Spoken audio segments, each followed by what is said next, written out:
Environ 4000 ménages vulnérables dans les provinces Antananarivo, de Fianarantsoa et de Toamasina bénéficieront d'ici quelques semaines d'une formation professionnelle par le ministère de l'Enseignement technique et de la formation professionnelle.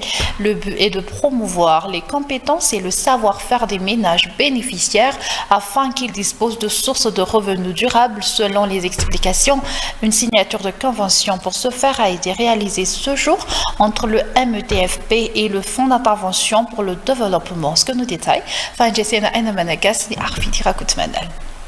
outre les divers programmes d'aide et de soutien en faveur des ménages vulnérables, le Fonds d'intervention pour le développement leur donne aussi l'opportunité de créer une source de revenus à moyen terme à travers une formation professionnelle.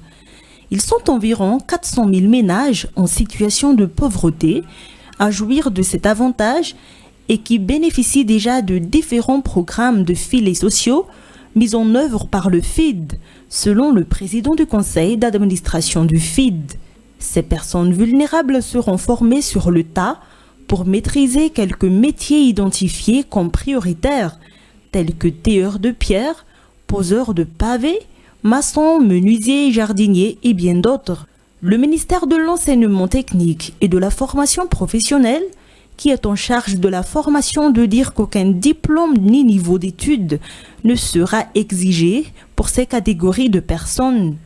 Le but pour ce ministère est de faciliter autant que possible l'accès des jeunes dans des centres de formation professionnelle, selon le ministre. La formation se fera en vague pour une durée de 20 jours.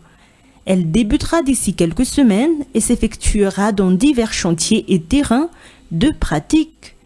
Une signature de convention de partenariat s'est tenue ce jour à Mahazoarive entre le ministère de l'Enseignement technique et de la formation professionnelle d'une part et le Fonds d'intervention pour le développement d'autre part. Ceci afin de renforcer les compétences professionnelles des bénéficiaires des programmes de filets sociaux et leur permettre de trouver une source de revenus à terme.